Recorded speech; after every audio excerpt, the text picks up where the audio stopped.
A little bit about me. I've been a game developer for about 15 years now. I've used game engines mostly, but I've been wanting to branch out into software development. And that was actually how I found CodeU. And the skills I got from that class helped me a ton. And it helped me build the project that I'm going to be showing today, which is the Map Builder API. And it's an API to make game development with OpenStreetMap easy. And if you're unfamiliar with what OpenStreetMap is, it's basically like Google Maps, except the data is freely accessible and freely editable. The features of Map Builder is that it curates OpenStreetMap data for specific purposes. It stores the data in a database once retrieved, so it doesn't have to keep querying OpenStreetMap over and over again. And it has a web page front end where you can configure how it curates the data and also how it draws the maps on the front end. The reasons I made Map Builder was because OpenStreetMap can be overwhelming, especially if you're a beginner and only have made games before. And games I made in the past could have benefited from it. This game on the right here is a game I made years ago called GPS Survival. And originally I wanted to use OpenStreetMap data for the world, but at the time I couldn't figure out how to get it to work.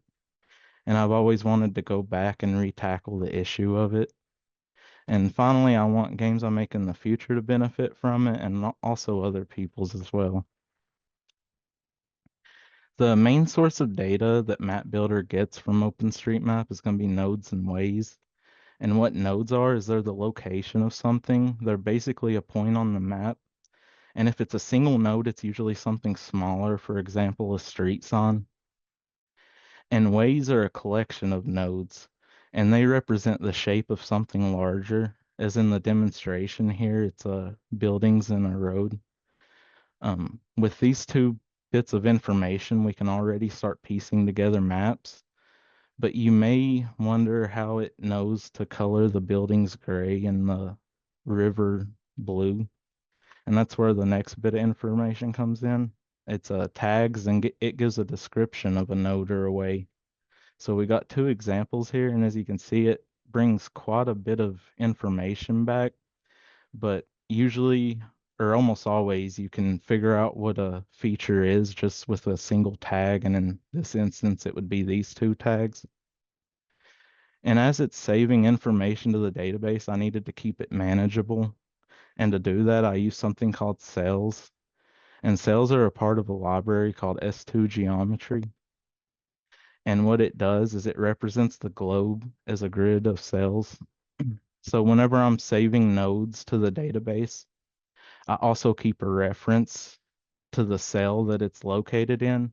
So when I'm drawing maps, I can get the nodes that are within the area that I'm drawing a map of.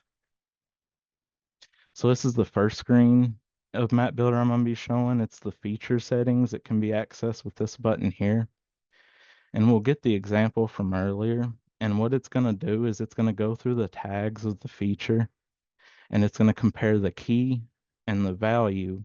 And if both of them match up, it'll assign a top to it, and it'll give it this name, which in this case is water. This is the draw settings page. It can be accessed with this button here. And this is where you can tell it how you want it to draw the maps, like for specific tops.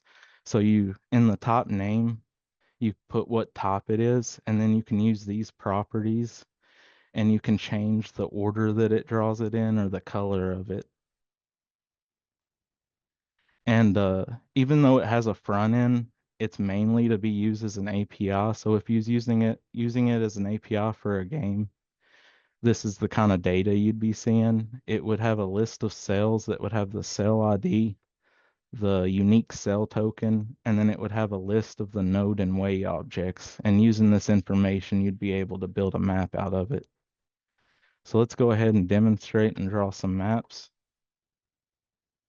So this is the home screen. This is what'll first come up if you run it. And it gives information for every page, but for right now, we're just gonna go generate some maps.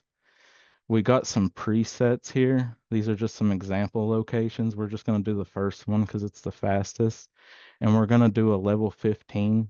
The higher the level, the smaller the map is gonna be. Level 15 cells are what the database uses to store the info. So it's about 900 square feet, and we'll go back and generate a bigger one. And it's getting the cells from the database right now, and then it'll start drawing it. And so that first cell we drew, it was located down here. It's very small. This map here was generated using 1,186 cells. So it makes the larger maps out of the level 15 cells. And we're limited on time. So I went ahead and pre-rendered a lot of the example locations. I used HTML Canvas to draw the maps, and you could do a lot more if you was actually using it in a game. You could make a system that makes 3D buildings and puts 3D trees down and stuff like that. And also, um, I made different themes for it, as you could see there. It wasn't all the same color and stuff. That's what the draw settings page was for. Thank you all for your time. If you want to check out any games I've made, my website is pseudosparkgames.com. Um, if you want to play around with Map Builder yourself, my username on GitHub is serial-hugger. And if you need to get in contact for anything, my email is jeremymorework@gmail.com. Thanks again, and y'all have a great rest of your day.